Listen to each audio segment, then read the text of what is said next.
the 2020 PWC GPA All Stars football team just announced, as I said, in the last few minutes. And in goal, Raymond Galligan for Cavan. The defenders, Oisin Mullen from Mayo, Pádraig Faulkner from Cavan. You have Dubs, Mick Fitzsimons, James McCarthy, John Small, and Owen Merchant. Brian Fenton, as he's become a mainstay in that midfield.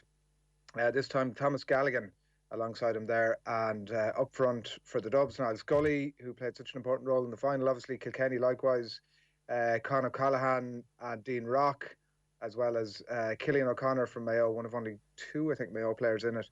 And Conor Sweeney as well from Tipperary, who becomes, I think, the third player ever from Tip to win it. So Dublin dominant and a great day for Cavan. A great day for Cavan, as you said there too, in the past 50. The Galligans have got as many as that now in 1 year, and they fully deserve it. The controversy is going to be regarding Stephen Cluxton missing out on an All-Star again. He's got plenty of them, but maybe his career will end without having the number of All-Stars that his greatness possibly deserves. But the thing is, when it comes to these year-by-year selections, he hasn't been that unfortunate to miss out on any of these occasions. Raymond Galligan deserves this. He deserves to be the goalkeeper. He's the reason why Cavan managed the second game in the All-Ireland, in the Ulster Championship this year, and never mind actually get to an All-Ireland semi-final. He got his county out of jail on that occasion, and he was brilliant throughout. Thomas Gallagher in midfield then was the emerging star of 2020. Absolutely sensational for a man who didn't even start that first game against Monaghan to come in and make the impact he did. It's a great story, and it is rare that we have great stories in GAA at the moment. And unfortunately, the Tip and the Cavan stories last year feel like an anomaly, but they were brilliant moments all the same. And one of the great weekends of recent Gaelic football was that weekend when Donegal and Cork got beaten by Cavan and Tip. Now, Tip have only got one. Conor Sweeney there in the full forward line is their only All-Star this year. You might have thought that they could have deserved an extra one. Maybe the manner in which they got hammered by Mayo in the All-Ireland semi-final did one of their backs or two of them out of an All-Star this year. And then looking through it, the other person who I might think could be a little bit aggrieved this morning is Paddy Durkin. Obviously had a sensational season for Mayo, I thought.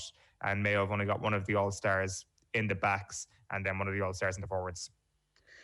And the Mayo thing is interesting, and I think that, like, because from everything we believe the All-Ireland final is so heavily weighted from sort of all the other games that happen over the course of a year, that, you know, a big performance there can help. He came off, I think, that he had half time in the All-Ireland final. Is that maybe that's a contributing factor to it? And it was funny because it was one of the things that leaped out for me from it, like, outside of the fact that actually 9 players from Dublin is not. Wouldn't have been a ridiculous stretch right at the start of the year, but the representation from Cavan and Tipperary, definitely you would have got decent odds on that.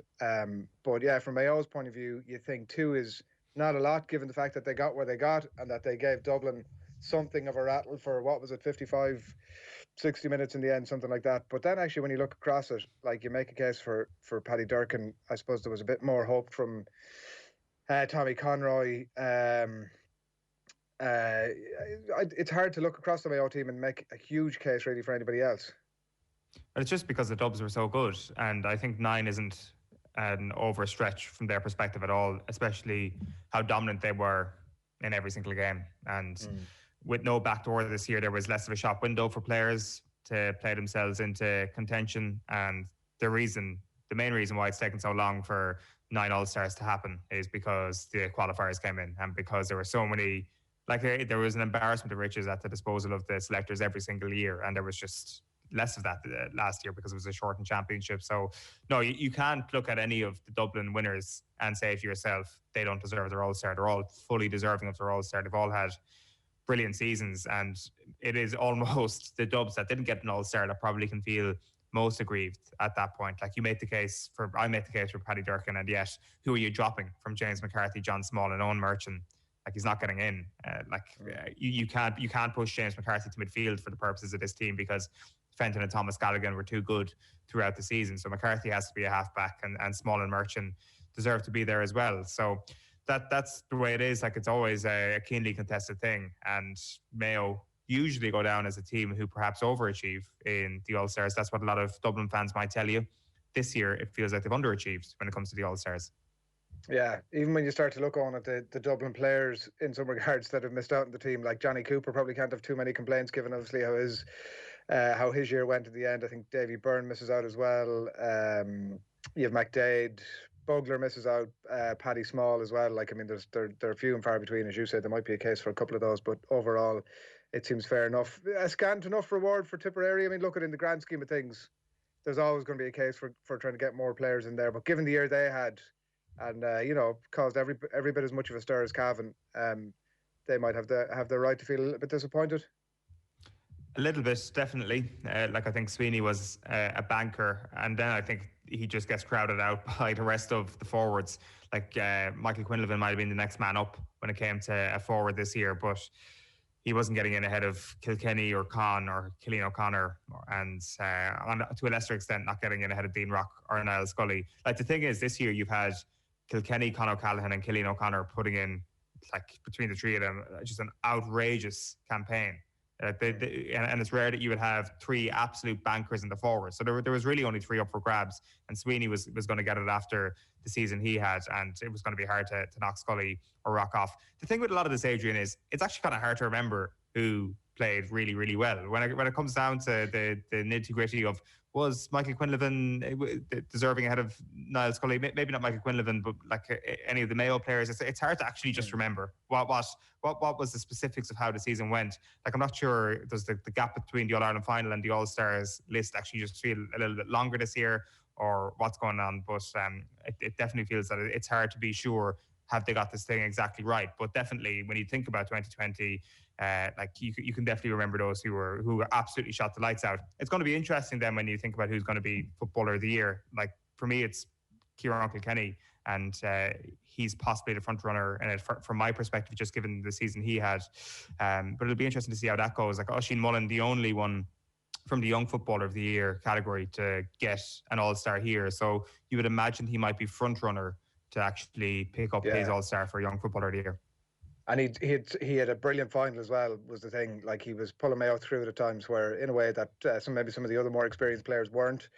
So I mean, I don't want to be using terms like shoe-in, but he's certainly on the scale somewhere, isn't he, in relation to that? And there was a couple of things that strike me on. First of all, I took your previous comment there about, listen, who can really remember what happened in 2020 to be a sop to the fact that there are no Kerry names on this thing, and I'm sure there's a lot of people down your way this morning just thinking, All Stars. Oh, was that God 2020? Sure. I mean, are we still talking about that? That seems like ages ago.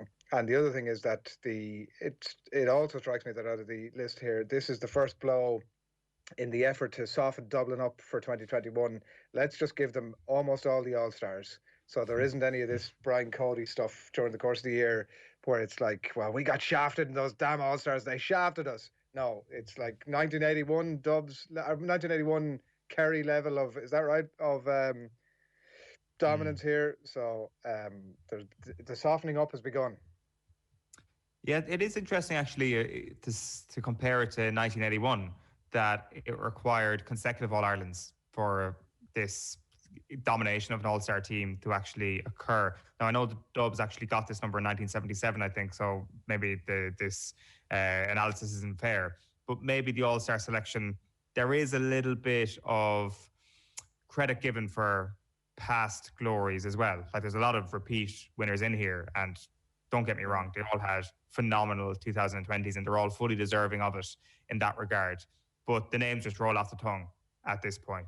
Like when you look at the Dublin winners, certainly Kilkenny, O'Callaghan and Dean Rock in the forward line, like when they play well, everybody knows about it. It's easy almost to give the All-Stars out. And that was certainly the case with Kerry in 1981. I'm sure if it's a 50-50 call, the Kerry player would have got it back in 81 as well, because they've won 4 All-Irelands in a row. And that utter domination, I'm sure that just seeps into how you think about the All-Star team. I'm sure it seeps into how every opposition unit comes up against Dublin as well, thinking and knowing how dominant they've been over the last couple of years, that it just penetrates every little aspect of GAA society now, how good this team is and how dominant this team currently is. As with regards to the Kerry thing this year, the only confusion down in Kerry is how on earth David Clifford actually managed to get a nomination, and why on earth they were even given one nomination this year. So they've been patronised, if anything, by being given that one nomination, and certainly didn't deserve to be within an arse's roar this team.